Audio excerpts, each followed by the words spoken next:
The sun was just peeking over the horizon when Mr. Nedu, a modest-looking man with an unassuming wardrobe, glanced at the time and jumped out of his chair.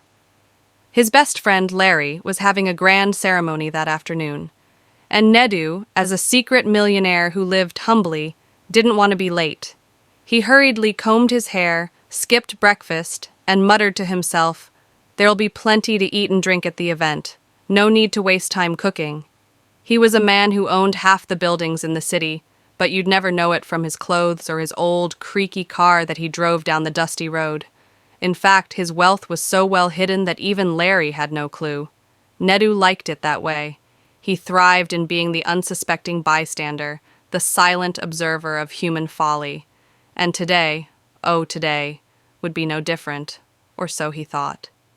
As he pulled up to the grand hall, his stomach growled, a reminder that he'd skipped breakfast.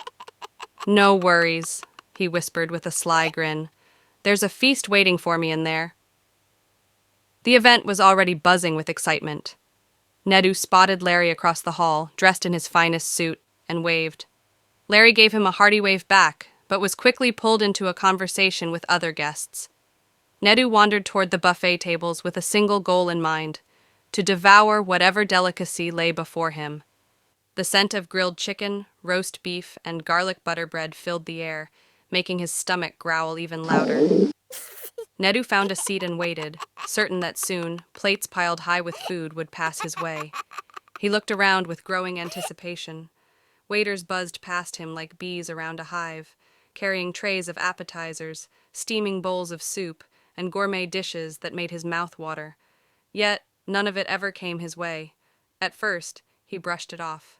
"They're just starting. Patience, Nedu, patience. Soon, you'll be savoring every bite." He watched as servers delivered plate after plate to the guests nearby. Bowls of jollof rice, roast lamb, fried plantains, and a dessert table stacked with cakes and tarts, none of which made it to his table. Minutes turned into an hour. Nedis's stomach began to feel like it was staging a protest.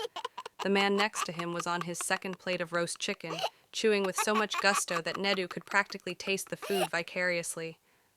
On the other side, a woman gingerly dipped her spoon into a bowl of steaming stew, each bite seeming to mock him as he sat, empty-handed. Maybe I should get up and ask for something, Jenkins thought, but his pride held him back. He was a millionaire, for goodness sake. Why should he have to chase down a waiter like some beggar? No, they'd surely bring the food to him soon enough.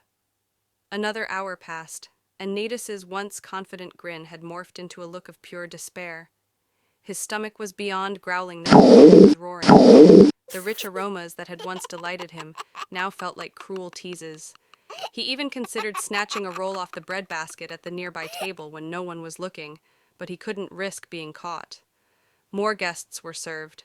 Nedis's head swiveled as he watched them like a hawk, following each plate with longing eyes, hoping, praying that the next tray would be for him. But no, it was never for him. By the time dessert was served, Nedu was nearly delirious. He had watched as one guest after another was handed slices of cake, bowls of ice cream, and even tiny chocolates wrapped in gold foil. His stomach had given up protesting. It had resigned itself to defeat. When the ceremony finally wrapped up and the guests began to leave, Nedu stood up, his legs wobbly, his heart heavy with hunger and regret.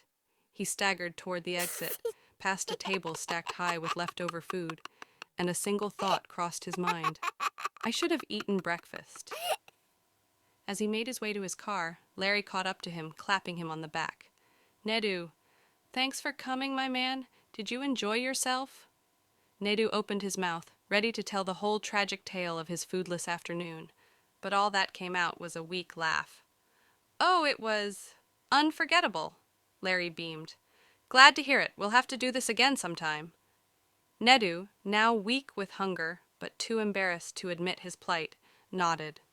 "Next time, I'll eat beforehand," he muttered under his breath, vowing never again to rely on the whims of waiters.